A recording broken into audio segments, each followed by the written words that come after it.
Hə uşaqlar, deməli nədir? Bundan əvvəlki dərsdə İskəndərnamənin şərəfnamə hissəsini incələdik, danışdıq, təhlil elədik. İndi gəldik İqbalnamə hissəsinə. İkinci hissənin adı nə oldu? İqbalnamə. Uşaqlar, diqqətlə qulaq asın. İndi bu hissə necə başlayır? Bu hissə yenə də süjetə aid olmayan hissələrlə başlayır. Yəni Allahın tərifi, nə bilim tövfid, münacat və s. Biz şərəfnamənin sonunda nə demişdik? Dedik ki, İskəndər neynədir? Getdi zülmətə, dirli suyu axtarmağa və dirli suyu tapa bilmədi. Kim işdi o dirli suyu? Bu isə sonra İskəndər əlboş şəkildə təzədən qayıtdı, gəldi Ruma. Beləcə şərəfnamə hissəsi bitmişdi. İndi gəldi İqbalnaməyə. Qayıtdı Ruma vətəninə. Qayıdandan sonra bu nə edir? Deyir, bu yalnız elmlə məşğul olur. Ancaq nə işlə məşğul olur? Elmlə. Fikir verir, şərəfnamədə bunun yürüşləri, döyüşləri, müharibələri. Amma İqbalnamədə artıq bu qayıdır, gəlir vətəninə və yalnız elmlə məşğul olur. Və orada deyir ki, elmlə şair deyir ki, Nizami deyir ki, elmlə, hünərlə başqa cür heç kəsə üstünlük eləyə bilməz. Nə gözəl cümlədir, nə gözəl kəlamdır. Fikir verin, elmlə, hünərlə başqa cür heç kəsə üstünlük eləyə bilməz. Bir insan digərindən ancaq bir sahədə üstün ola bilər. O da hansı sahədə? Elm sahəsi. Elmlisənsə, deməli sən təbii ki, o elmsiz insanların üstünsən. Üstünlüyün də odur ki, sən elmlisən. Yoxsa başqa heç bir xüsusiyyətinə görə elə deyil. Heç kim heç kimdən artıq deyil, əskik deyil. Amma elmlisənsə, demək ki, sən ondan elmsizdən müəyyən qədər üstün insansan. Bəli. Və İskəndər əmr edir bütün kitabların Yunan dilinə tərcümə olunmasını. Başqa ölkədən də maraqlı kitablar gətirdirir. Elmlə bağlı maraqlı kitablar gətirdirir, qulaq asaq və nə edir? Bu kitabları tərcümə etdirir öz dilinə, yəni Yunan dilinə. Sonra elm bilən adamları ətrafına toplayır, alimləri, elm bilən adamları. Sual düşə bilər sizə uşaqlar, deyər ki, İskəndər neçə ölkənin hökmdarı idi? Yadda saxlayın, 7 ölkənin. Yaxşı mı? 7 ölkənin hökmdarı idi. Və bu məlumatlar da verilib şərəfnamə hissəsində, yoxsa İqbalnamədə. İskəndər, orada belə bir başlıq var, İskəndərin 7 alimlə xəlvətə çəkilməsi. Və kim idi bu 7 alim? İskəndər 7 alimlə xəlvətə çəkilir, kimdir orada elm öyrənən? Kimlərdir bu alimlər? Ərəstu, Sokrat, Əflatun, Falis, Belinas, Ferfurius, Hörmüz. Bunların içində yadda qalan, çox eşitdiyimiz kimlər oldu? Ərəstu, Əflatun, Sokrat, Hörmüz, Bir dənə burada Falis, Belinas, Ferfurius, yəni ikisi F hərfi ilə, bir də bu Belinas, bunu yadda saxlayın ki, bax bu 7 alimlə çəkilmişdir, deməli, xəlvətə. İskəndər elmi dərindən öyrənir və elmi öyrənəndən sonra lovğalığından uzaqlaşır. Biz bilirik ki, İskəndər ideal obrazdır, Nizaminin yaratdığı İskəndər ideal obrazdır, amma qüsurları ilə, Onda biraz da lovğalıq da var idi və deyir, elmi dərindən öyrənəndən sonra get-gedə deyir, bu lovğalıqdan uzaqlaşır İskəndər. Və sonra ona bir qasid xəbər gətirir ki, bəs sən peyğəmbərsən, sən təkallalığı təbliğ elə. Və qasid də, belə deyim də, sıradan bir insan nəzərdə tutmur, elə bir ki, belə deyim də, qeybdən buna bir səs gəlir da, yəni nə bilim, indi bu qasid mələkmi nəzərdə tutaq da, yəni bu bildiyimiz sıradan adamlar deyil da ki, buna deyir ki, sən peyğəmbərsən. Və bunu eşidəndən sonra, qasiddən həmin o xəbəri eşidəndən sonra ki, yəni sənin peyğəmbərliyin var, bu səfərə çıxır və başlayır bu peyğəmbərliyi yaymağa, təkallarlığı yaymağa. Və deməli, bu səfərə çıxmamışdan qabaq, belə deyim, işini tədbirli görmək üçün həmin İskəndərin bir xüsusiyyəti var idi, bir iş görməmişdən öncə, məsələn, müharibə eləməmişdən öncə neyniyərdi? Alimləri, ələl-xüsus da o Ərəstunu, düzdür, onları ətrafına çağırardı, həm həndəsi baxımdan falaşdırardı rəqəmlərlə falanla. Bir də ki, məsləhət alardı, bilirli savadlı insanlardan məsləhət alardı. Və bu neyniyir? Bu, Ərəstu, Əflatu və Sokratdan neyniyir? Bunlara deyir ki, mənə nəsihətnamə yazın.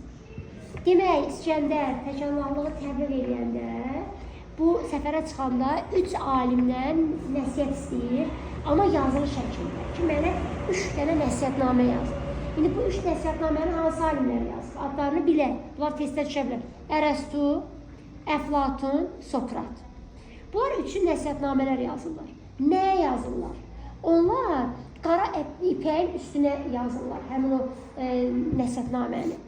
İpəyin üstünə yazırlar. Və bu keçən sınaqların birində düşmüşdü. Deyir ki, İskəndər tək Allahlığı təbliğ eləyəndə, Peyğəmbərlikdə, yəni o hakimiyyəti kimə tapşırmışdı? Cavab nə idi? Keçən yadınızda qalıb heç o sınağın sualı. Oğluna. Yadda saxla. Bu keçənin sınağa düşmüşdü. Taxtını kimə həvalə elədi? Gedəndə. Oğluna. Kimdir oğlu? İskəndərus.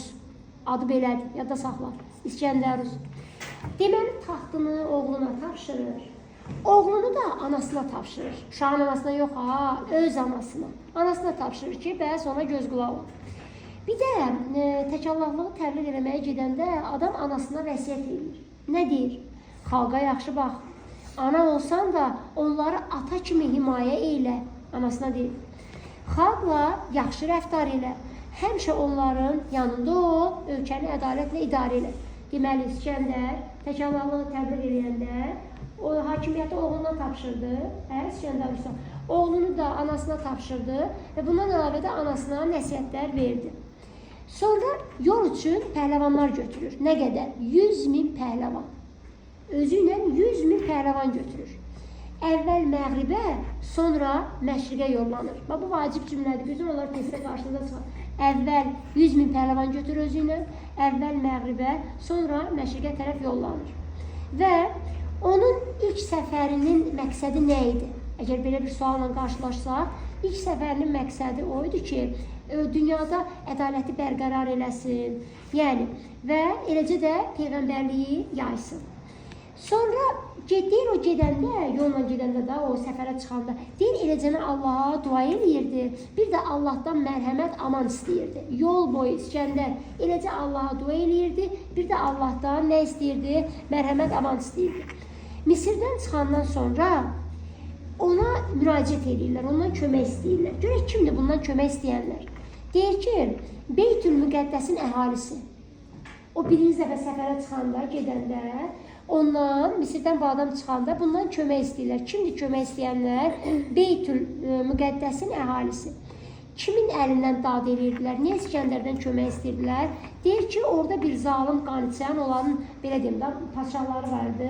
Həmin onun əlindən qurtulmaq istəyirdilər və beləcə bundan kömək istəyirdilər. Və deyir ki, onlar öz dərdini danışanda, sanki deyir, dağlardan ədalət səsi eşidilirdi. Və İskəndər ondan sonra döyüşə çıxır, həmin adamla, bunlara o qanıtduran o zalim adamla. Və İskəndər onu öldürür və həmin adamı, həmin o Beytül Müqəddəsin ki, əhalisində zülm edən adam var, həmin adamı Qüdsün qapısında çarmıxa çəkdirir. Bu da vacibdir. Bunun hamısı qeydlərdir, bu qarşınıza çıxa bilər. Deməli, deyər ki, İskəndər kimi Qüdsün qapısında çarmıxa çəkdi. Beytül Müqəddəsin başçısını, hansı ki, əhaliyə zülm eləyirdi və o onu Qüdsün qapısında çarmıxa çəkdirir. Sonra məğribə doğru 6 ay yol gedir. 6 ay yol gedir, gəlir çatır Nilin sahilinə, yəni Nil çayının sahilinə çatır. Burada yamyaşıl təpə görür, hansı ki, o təpələrin də ətrafında dağlar var idi. Deyir ki, yol daşlıq idi, daşlığın içinə gedən adam deyir, geri qayıda bilmirdi. İskəndər gəlir, elə bir yerlə qarşılaşır ki, yəni orada ətrafda dağlar var, yamyaşıl təpələr var, oradan daşlıqdan yol gedir, amma o gedən geri qayıda bilmir. Geri qayıda bilmir. İskəndər alimləri yenə başına toplayır ki, də, yəni bunu necə bilək, niyə, nə baş verir, yəni o daşlıqlardan o tərəfə nə var, niyə gedən geri qayıda bilmir? Bu sualın cavabını tapmaqdan ötürü həmişə kimi yenə də alimləri başına toplayır və belə məsləhət olunur ki, ora tək getmək olmaz. Bunu kimsə göndərməlidirlər axı bir təcrübədən keçmək üçün ki, niyə o gedən geri qayıtmır? Belə məsləhət edirlər ki, ora tək getmək olmaz və hər 10 addımdan bir dayanıb ətrafa baxmaq lazımdır. Amma bu tədbir bir fayda vermir. Yəni, 10 addımdan bir dayanmaq, nə bilim nə, bunlar fayda vermir və başqa bir tədbir görürlər. Deyirlər ki, elə bir adam tapaq ki, həm hünərli olsun, həm vicdanlı olsun. Qulaq diqqətlə. Elə bir adam tapaq ki, həm hünərli olsun, həm vicdanlı. Niyə hünərli, vicdanlı? Uşaqlar, hünərli ona görə ki, qorxmasın, yəni eləcə iləri geçsin, çətinliklərə silə gəldirsin. Və vicdanlı da ona görə ki, yəni gördüyünü gəlib olduğu kimi danışsın da, yəni özündən heç nə uydurmasın və yəni bu insan getdiyi yerdən dəqiq məlumat gətirsin. Yəni vicdanlı olmalıdır ki, özündən heç nə uydurmaya da, hər şey olduğu kimi gəlib danışır. Bir də elə bir adam getməlidir ki, deməli bu adamda həm hünər olmalıdır, həm vicdanlı olmalıdır, həm də yazı yazmağı bacarmalıdır. Yazı yazmağı bacarmalıdır. Bir də öz qohumu ilə, məsələn, oğlu ilə getməlidir. Və məsələn deməyək, oğlu ilə getməlidir. Həmin adamın oğlu olmalıdır, oğlu ilə getməlidir. Yəni gedən adam öz oğlunu özü ilə aparmalıdır. Və qələmlə yazıb arxaya övladına, elə bir ki, irəlidə bu gedir, arxada övladı getməlidir. Və bu gördüklərini, sən təbii də deyir ki, birdən ola bilər ki, gördüklərindən qorxar, danışa bilməz, dili tutular. Heç olmasa gördüklərini yazıya alsın. Və gördüklərini qələmlə yazıb arxaya verir, övladına versin. Beləcə, belə də eləyirlər, bir ata ilə oğlu göndərirlər. Sonra, bir müddət sonra oğul geri qayıdır, ata qayıtmır, oğul geri qayıdır. Geri qayıdır və amma məktub gətirir, atasından namə. Namədə nə yazılır? Yazılıbdır ki, yollar tozdur, toz adamı bezdirir. Yolla getmək o qədər çətindir ki, onu geri qayıtmaq istəmirsən. Həmin o daşlıq yox. Getdikcə görürsən ki, o qədər toz dumandır, göz gözü görmür, bu çətinlik yaradır. O qədər çətinliklə gedirsən o yolu. Fikirləşirsən ki, geri qayıtmayayım da mən. Yəni, geri qayıtsam eyni yolu bir də qayıtmalıyam. Deməli, mən o zülmü ikinci dəfə təkrarən görəcəm. Geri qayıtmaz. Amma yolun sonuna gələndə gözəl bir yerə çatırsan, cənnət dediyin oradır. Və hər tərəf yamyaşıldır, sanki deyir bir cənnətdir. O qədər gözəldir ki, ora gedən adam qayıtmaq istəmir. Getdiyi yol sanki cəhənnəmdir, amma çatdığı yer cənnətdir. Deməli, insan gedir, həmin o daşlı yollarla, toz, duman, göz gözü görmür, min bir əzab əziyyətlə gedir. Və fikirləşir ki, mən bu yolu geri qayıtmayacağım, çünki çox çətindir. Çətinliklə gəlir. Qayıtmağımda ikinci dəfə çətin olar, getməyəcəm. Amma gedir yolun sonunda elə bir məkana rast gəlir. Və nə deyir? Getdiyi yol cəhənnəmdir, çatdığı məkan cənnətdir. Və təbii ki, cənnəti görən Daniyelə geri qayıtmaq istəməz. Ona görə bax, ata qayıtmadı. İndi oğul qayıdıb da, çünki şərt var idi, axı qayıtmalıdır. Hətta yazı yazmağa bacaran adam göndərdilər falan filan, hünərli, vicdanlı ki, vicdanlı olsun da, yəni getdiyi yoldan heç olmasa biri geri qayıtsın. Qayıtdı, gəldi oğlan və məktubu verdi. Məktubu oxuyan İskəndər heç kimə bu barədə məlumat vermiş. O məktubu oxuyandan sonra. Və niyə vermir məlumat? Məsələn, orduya bu barədə məlumat verir. Çünki o bilir ki, yəni hər kəs, insan düşünür ki, məsələn da, yerim cənnət olsun. Hətta belə bir deyirlər də, indi ölüb gedəndən sonra o dünyada cənnət və cəhənnəm var, hamı arzulayır ki, cənnətə düşür. İndi təsəvvür ki, desinlər ki, bəs gedirsən o uzun yol, amma nəticədə sən cənnətə düşürsən də, ona dediyin bir cənnətdir. Kim qayıtmır, kim ora getmək istəməz ki? Kim istəməz ki, o cənnətə düşür?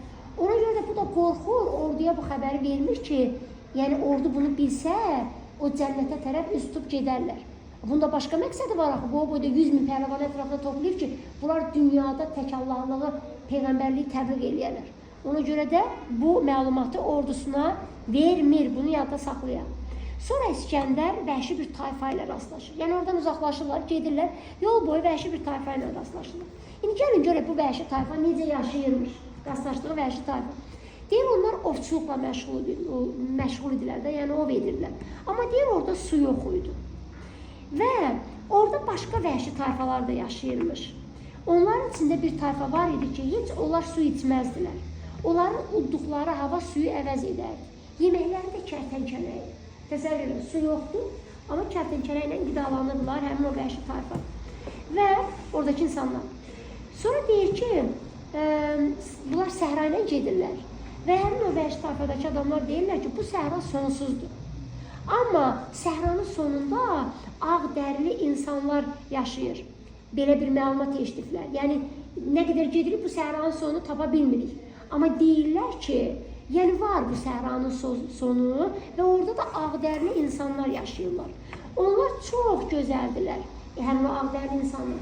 Eləcə də xoş xasiyyətlər, gülər üzdülər. Özü də 500 ildən artıq yaşayırlar. Bax da ver başladım. Təsəvvür edin. 500 ildən artıq yaşayırlar. Amma qocalmırlar. Qocalmırlar. Sonra İskəndər həmin o bu məlumatı verən o vəhşilərə, onlara çoxlu nemət verir və səhradan çıxmağın yolunu buna göstərirlər. Yəni səhranı getmə, getdikcə zaten ucu bucağı yoxdur. İstiqamətini başqa tərəfə götür, get, al, get və bu da yol göstərirlər ki, yəni bu səhradan çıx. Hər nəysə səhradan çıxır, şimala tərəf üz tutur. Və deməli, İskəndər gəlir, bir qumluq yerə çatır, şimala tərəf gələndə. Bir qumluq yerə çatır. Onun da yanında bələdçiləri var da, indi buna yol göstərən var. Bələdçi deyir, görürlər ki, bu qum parıldayır, par-par yanır. Bələdçi deyir ki, bu qum deyil, bu gördüyün gümüşdür. Yəni, gümüş tozudur da, bu belə parıldayır. İskəndər gümüşdən götürür, amma çox götürmür. Niyə? Çünki qızılı çox olduğuna görə, haranı fəth edirsə, zaten belə deyim, oradan qənimətlər əldə edir, gör qızıl falan filan. Onun qızılı çoxuydu deyə gümüşə o qədər də həvəs göstərmir. Amma neynəsən də nəfsi güc gəlir. Və o gümüşdən bir neçə dəvə yükü, yəni gümüş götürür orada. Götürməyinə götürür. Sadəcə çox götürmür. Yəni, və amma orada səhradadılar da, istənilən orada su qıtlığı var. Və oradakı su civə tərkibli olduğundan o suyu içən ölürdü. Yəni orada su var idi, amma tərkibində civə var idi deyə o suyu içən ölürdü. Ona görə də su götürmürlər. İndi deməli o qumun gümüş olduğunu yenə də ordusuna bildirmir.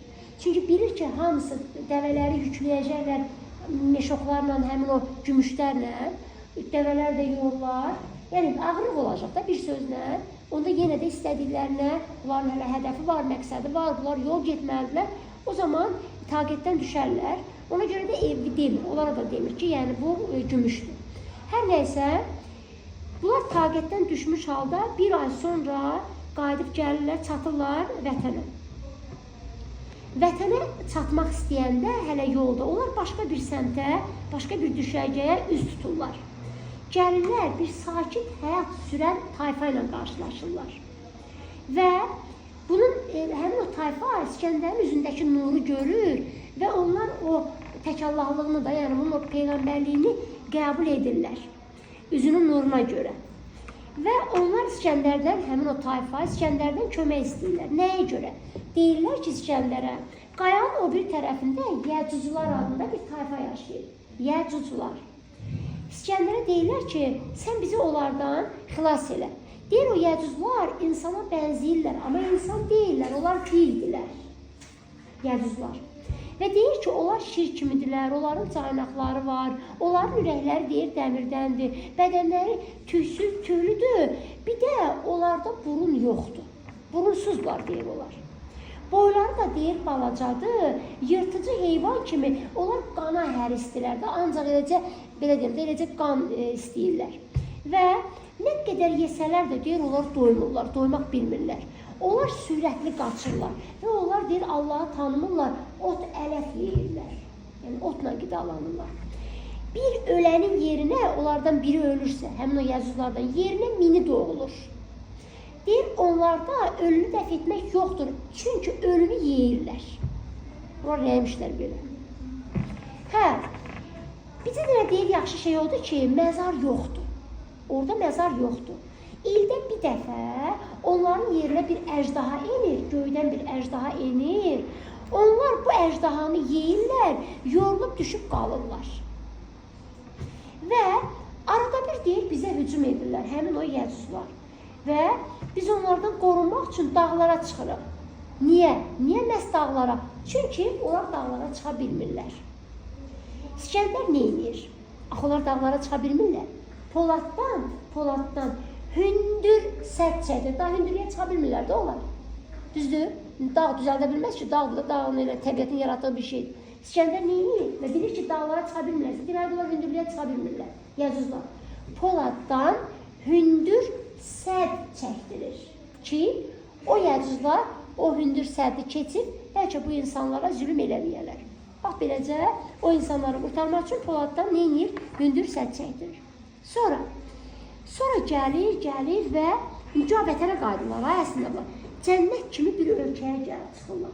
Bura xoşbəxtlər ölkəsidir. Xoşbəxtlər ölkəsidir. Və indi bura necə təsvir olunur? Baxın, deyir ki, burada sürü var, qoyun sürüsü var. Çoban yoxdur. Çoban yoxdur. Burada hasar var, amma divar yoxdur. Ağaclar meyvə ilə doludur. Deyir, orada kim meyvəyə əl uzatsa, əlləri qıc olur. Kim qoyun tutmaq istəsə, onu qızdırma tutur. Bir ölkədir. Ordudan 2 nəfər bu hala düşür. Oradan biri qoyun tutmaq istəyir, görür, yiyəsizdir da qoyunu. Bunu qızdırma bilir. Görür, meyvələr dolub da ağacların üstə. Əl atır ki, bir ağacdan meyvə qoparda, əli oradadır, qıc olub qalır. Bunlar məəttəl qalırlar. Və İskəndər əmr edir ki, 2 nəfər belə olursa, bilir ki, kim o meyvələrə əl uzatsa, eyni vəziyyətdən olacaq. Və əmr edir ki, heç kim heç nəyə əl vurmasın. Şəhər haqqında belə bir məlumat verilir. Yəni, Nizami Gəncəvdə bu əsərdə məlumat verir ki, buranın darvazası yoxdur. Deyir, buranın əhalisi haqsızlıq nədir bilmirdilər. Yalan danışmırlar. Bunlar acizlərə kömək edirlər. Hamının varı dövləti bərabərdir. Yəni, burada vardı kasıb deyə bir şey yoxdur. Hamının varı dövləti bərabər şəkildə bölünür. Bütün sərvət əhali arasında bölünür. Bunlar fitnə fəsad bilmirlər. Bunların birinin qəmi varsa, hamı onun qəminə şərik olar. Bunlar şadlanırsa, hamı bir yerdə şadlanır. Qəmlidirsə, hamı bir yerdə qəmli olur. Saf ürəklidirlər, təmizdirlər, sağlamdırlar. Ölənlər yalnız qocalardır və ölənə ağlamırlar. Çünki bilirlər ki, bunun çarəsi yoxdur. Yəni, heç kim ölümdən yaxa qutara bilməz. O qədər sağlam həyat tərzi keçirdirlər, sağlamlığa üstünlük verirlər ki, bunlar qocalıb ölürlər, bunlar cavan yaşında ölmürlər. Bunlar bir yerdə əkirlər, bir yerdə yeyirlər. Əgər bunların arasında kimsə qanunları pozarsa, onu qovarlar. Bir sözlə, bu ölkə, bu xoşbəxtlər ölkəsi səadətlə, sevinclə aşıb daşır da, yəni, coşur. Belə bir ölkədir. Buranın insanları qonaqpərvərdir və İskəndəri çox gözəl qarşılayırlar. Onun şərəfinə ziyafət verirlər. Başqa kim idi İskəndərin şərəfinə ziyafət vermişdir? Şabə. İskəndər şəhərin belə olmasının səbəbini soruşur. Görünməyən bir şey daxı bu. Onlar deyirlər ki, niyə belədir? Hər şey gözəldir, abaddır. Deyirlər ki, biz düzlükdən heç vaxt azmamışıq. Biz əyri yol tanımamışıq. Bax, ona görə də sanki Allah tərəfindən mükafatımız budur. Belə yaşayırıq. Və İskəndər burada peyğəmbərliyini elan eləmir. Utanır. İdeal bir ölkədir. Bu nəyində peyğəmbərlikdən danışsın ki, əlavə nəyi təbliğ eləsin? Utanır. Və öz fatihliyindən, dünyanı tutmaq niyyətindən məhz xoşbəxtlər ölkəsində peşman olur. Ki, mən niyə belə edirdim? Mən niyə bu qədər qan töymüşəm? Mən niyə bu qədər insanlara, belə deyim də, hücum eləmişəm, onları varlı dövlətini qarət eləmişəm, öldürdüyümü öldürmüşəm. Mən bunları niyə eləmişəm? Peşman olur. Nə zaman? Xoşbəxtlər ölkəsinə gələndən sonra. Və düşünür ki, İskəndər, dünyada belə bir yer olduğunu bilsəydim, heç bu qədər ölkə işğal eləməzdim. Elə gəlib burada yaşayardım. Bu insanların da dinini qəbul edib ömrümün sonuna kimi deyir, elə burada da qalardım. Amma qalmır burada. Axı, bunlar vətənə gedəndə bu şeylərlə qarşılaşırlar və Yunanistana qayıdır. Neysə, və qayıdır Yunanistana. İskəndər 5 ölkəyə səfər edir. Deməli, İrana, Misirə, Hindistana, Ruma, Çinə və sonra deməli, qayıdır gəlir. Qayıdır gəlir Zur şəhərinə çatır.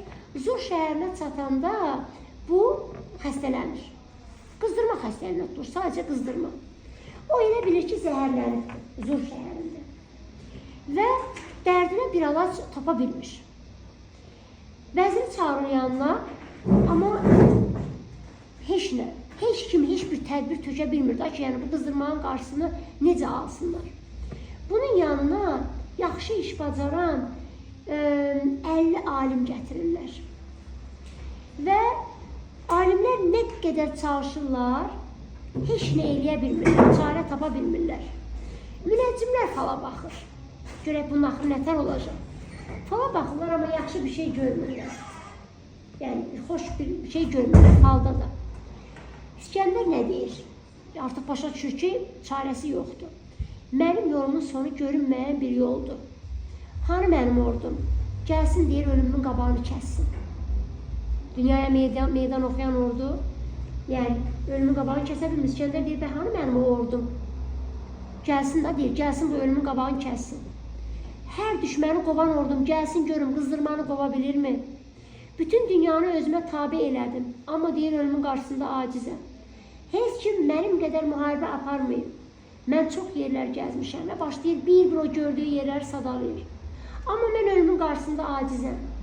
Məndən o dünyada soruşsalar, bu dünyada nə gördün? Deyərəm ki, heç nə görmədim. Özümü bir günlük körpə kimi hiss edirəm. 36 deyil, 30 il yaşasam da cavabım bu olar. Mən bu dünyada heç nə görmədim. Deməli, bu neçə yaşında ölür? 36 yaşında. Sonra o 7 alimin adını çəkir, bu sözləri deyəndən sonra. Və deyir ki, mənim üçün ağlamayın. Və mənim üçün sadəcə dua edin. Sonra götürür anasına bir məktub yazır. Anasının 4 ünsürdən ibarət olduğunu nəzərə çatdırır və deyir ki, ana, mənim üçün göz yaşı axıtma, Allaha dua elə. Bəlkə Allah mənə mərhəmət edib, o dünyada məni bağışlayar. Ana deyir, təmkinli ol, su qabı suda sınar. Şəhərin əhalisinə çoxlu yemək içmək verir. Yəni, mən öləndən sonra ehsan verir, hər cür naz, nemət döy süfrəyə. Denən ki, süfrəyə yalnız dərdi olmayanlar yaxınlaşsın, oğlumun ehsanından yesin. Heç kim yaxın gəlməyəcək. Çünki dərdsiz insan yoxdur. Və deyir, görsən ki, süfrəyə yaxınlaşanlar oldu, onda sən otur mənim dərdimə ağla.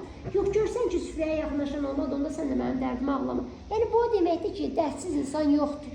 Hamının dərdi var və ölüm elə bir tüstüdür ki, hamının bacasından çıxar. Ona görə də təmkinli ol, səbirlə qarşıla mənim ölüm xəbərimi, yəni cavan ölsən belə ağlama. Bəli. Burada başqa bir versiyada deyir ki, şəhərin əhalisinə çoxlu yemək içmək verir, deyir ki, məzarda ölüsü olmayanlar yesin. Görsən ki, kimsə o yeməkdən yedi, mənim üçün o zaman ahmalə edərsən. Yəni, bu nə deməkdir? Ölüsü olmayan insan yoxdur. Yenə deyirik, ölüm elə bir tüstüdür ki, hamının bacasından çıxır.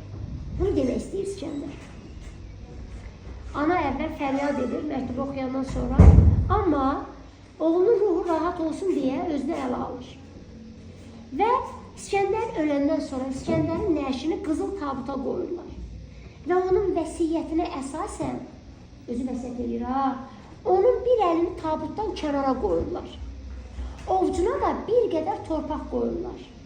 Bu o deməkdir ki, bu qədər sərvətin qarşısında o dünyaya bir oğuz torpaq apara bilirəm. Yəni, ey insanlar, Nizamila nəyə demək istəyir? Bu qədər qırğınlar törətməyin, müharibələr etməyin, günahsız insanları qurban verməyin, öldürməyin. Ya qızıldan, dövlətdən, vardan, sərvətdən ötürü insanları qada verməyin, öldürməyin. Bu nə edər insan? Öləndə özünə nə aparasın? Nə apara bildi İskəndər? Heç nə, ovcunda torpaq. Və tabutu Zur şəhərində Misrə aparırlar. İskəndərus, kimdir İskəndərus? Oğlu. Təbii ki, atasının ölümünü eşidir və ahmalə edir. Amma indi bu vəliəhd bu olmalıdır da, atasının hakimiyyəti buna tapşırıb getmişdi axı. Uşaqlar, oğlu İskəndərus, buna deyəndə ki, artıq sən vəliəhdsənsə, yəni indi hakimiyyətə sən gəlməlisən, o bunu qəbul etmir. Fikir verin, oğlu hakimiyyətə gəlmir, o bunu qəbul etmir. O, yalnız ibadətlə ömür sürmək istədiyini bildirir, oğlu. Bəli. Sonra, əsər necə tamamlanır, uşaqlar? Alimlərin və özünün ölümünü təsvir edir. Axırda alimlər də ölür. Bax, beləcə İqbalnamə hissəsi də bitir. İndi qulaq asaq, uşaqlar. Gəlin, biraz əsərin təhlillə bağlı. Bir də suallarım var. Şimdi mən suallar verim, siz də cavab verin. Uşaqlar, bax, bir cavab verin. Zərə xanım, neçənci ildə yazdım, tamamlanıb bu əsər? Aha, neçə hissədən ibarətdir? 2 hissədən Şərəfnamə, İqbalnamə, Aysa. Aha, yadda qalsın uşaqlar, İqbalnamənin bir digər adı da var, Xirədnamə. Xirədnamə, bu testlərdə düşməz, inanmıram. Ağıl kitabı deməkdir. İqbalnamənin digər adı nə oldu? Xirədnamə. Mənası nə deməkdir? Ağıl kitabı. Ağıl kitabı. Hə, deməli belə, indi baxın, İskəndərin taxta çıxması, onun parlaq hərbi səfərləri, Zərə xanım, Şərəfnamə hissəsindədir, yoxsa İqbalnamədən? Peyğəmbərliyə yetişdikdən sonra tək tanrıcılığı belə deyim də yayması. Bəs bu hansı hissədə idi? Ay sağ ol, bəli. Deyirəm ki, hər iki hissə ənənəvi girişlə başlayır. Doğru yoxsa yanlış? Bəli. Münacat, tövfid, münacat, nət, mədhiyə, fəxriyyə, təbii ki, hər ikisi ənənəvi girişlə başlayır. Bu doğru fikir oldu. İndi baxın, sevə-sevə yaratdığı qadın obrazlarından biridir, Bərdə hökmdarıdır. Təbii ki, bu nüşabədir. Uşaqlar, birdən testə düşəb, diqqətlə qulaq asın. Bax, ağıllı və ədalətlidir. Diqqətlə qulaq asaq, ağıllı və ədalətlidir. Zahiri cəhətdən gözəldir, insan sərrafıdır. Hamısını qoy bir qırağa, bəlkə bunlar düşmədi. Axı, mən sizə həmişə deyirəm ki, əsəri oxuyanda onun təhlilini də oxuyun. Ən çox suallar təhlildən düşür. İnsan sərrafıdır. Söhbət kimdən gedir? Nüşabədən. Birdən çaşıb İskəndər götürərsin. Nüşabə. Niyə görə insan sərrafıdır? Əvvəla, İskəndəri görən kimi tanımadı və gördü, baş əymədi falan filan, insan sərrafıdır da bu adı. Bəli, qulaq. Bu qadın İskəndərə dərs verir, ağıl və müdriklikdə, qoçaqlıqda İskəndərdən geri qalmadığını sübut edir. Doğru yoxsa yanlış olar? Təbii ki, bu doğru fikirdir. Və Nüşabə türk qızıdır. Hə? Türk qızıdır və Nizami, yəni bundan görürsünüzmü? Türklərin ona rəğbətini göstərir, özü də türkdə zaten. Yəni ki, İskəndərə ağıl örgədən bir türk qızıdır. Və deməli, bir şey deyim sizə, Nizaminin bu əsərdə Ruslara da antipatiyası hiss olmuş. Ruslara. Nüşabəni kim əsir götürmüşdü? Rus sərkərdəsi Pınta, düzdür? Və o Nüşabəni gəlir, döyüşür və əsirlikdən xilas edir. İndi deyin görün, ay uşaqlar.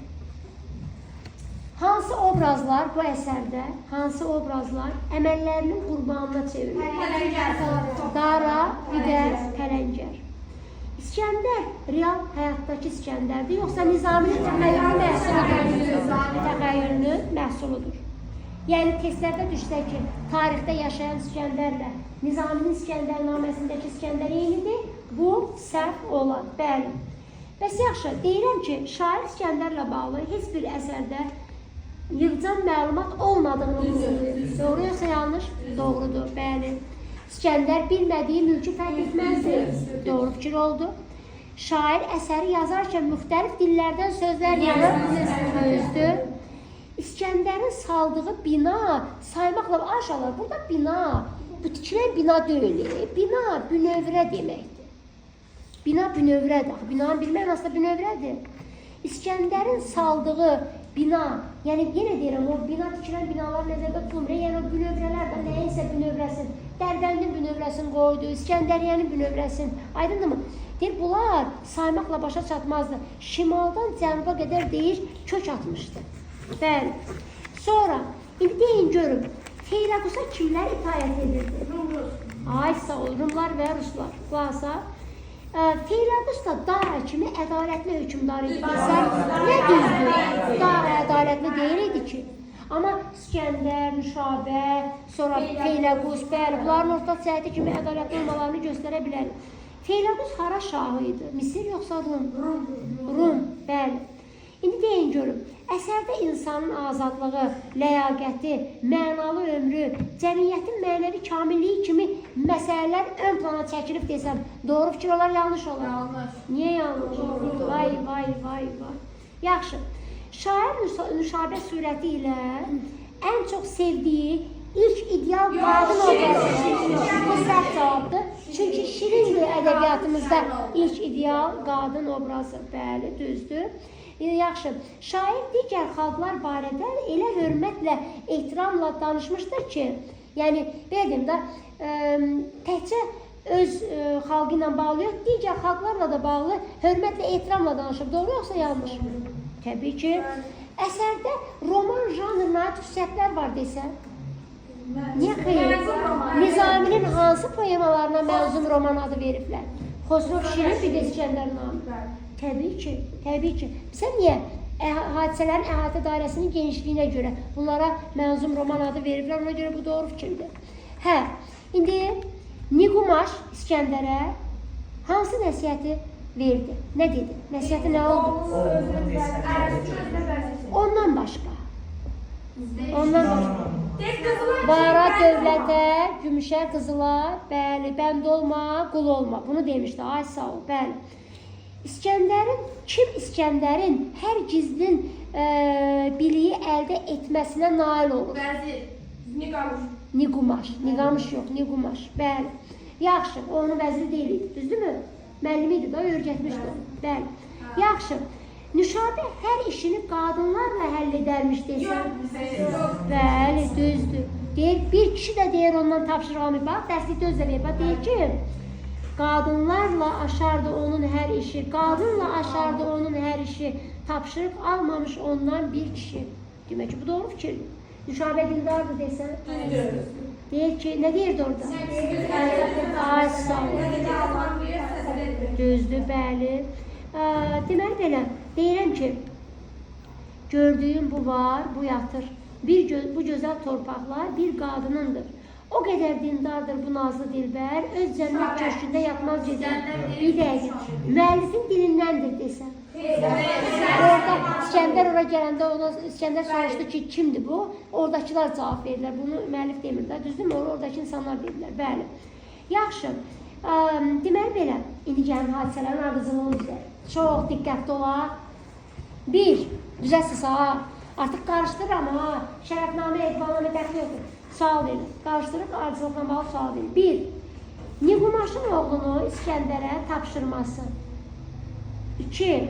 İskəndərin Bərdəyə gəlməsi. 3. Misir xalqının İskəndərdən kömək istəməsi. 4. İskəndərin Dara ilə döyüşməsi. 5. İskəndərin Nüşabə ilə əhd-i peyman. Yerdən deməyir bir nəfərcə. Yəni ayrı-ayrıda tək-tək kimə desəm o.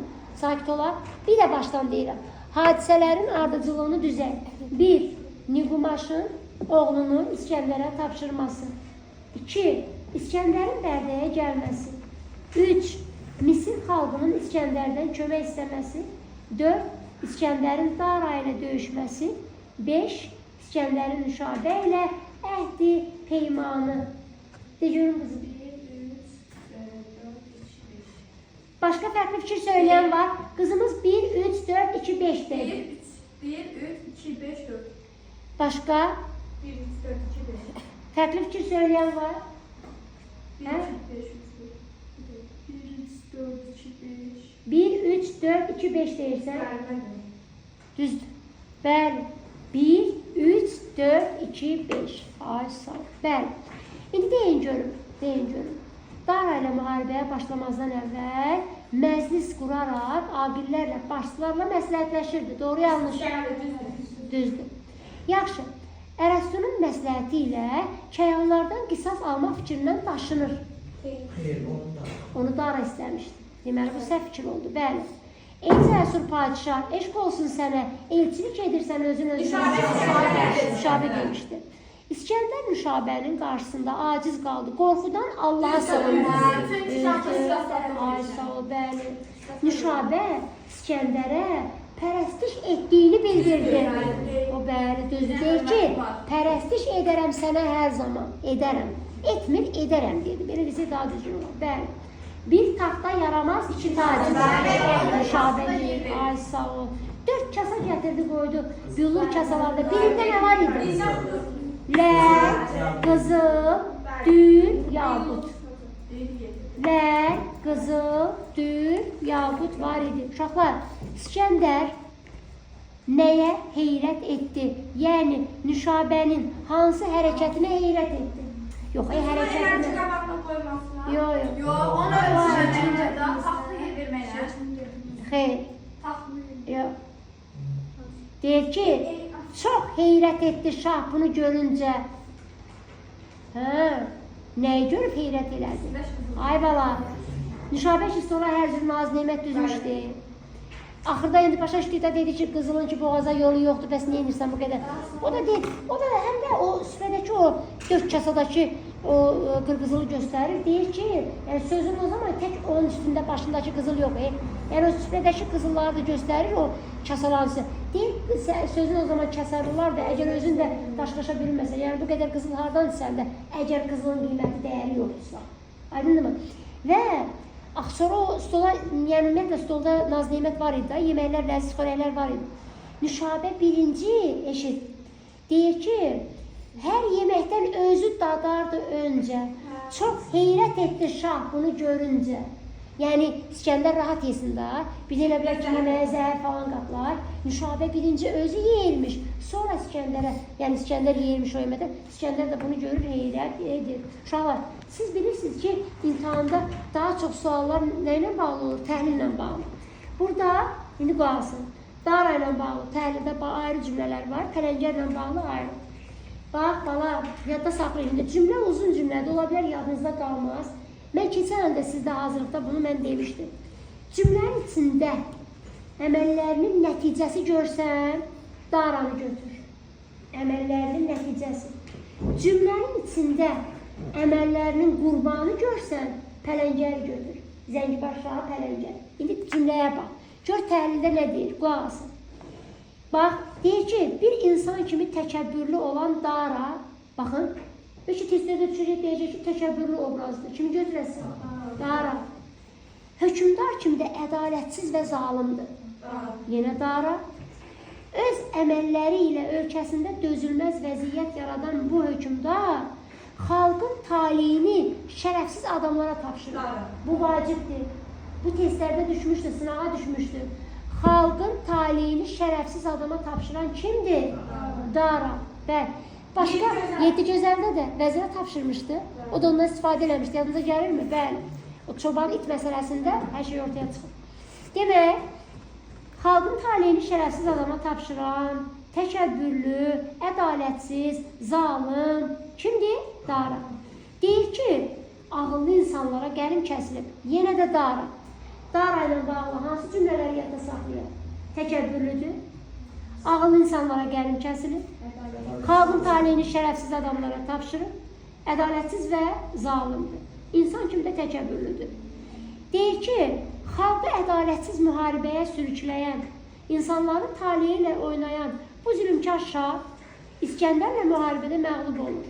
Şair bunu Daranın əməllərinin nəticəsi kimi dəyərləndirir. Ona görə sizə dedim ki, əməllərinin nəticəsi ifadəsinə rast gəlsə, kimi götürəsən? Dara.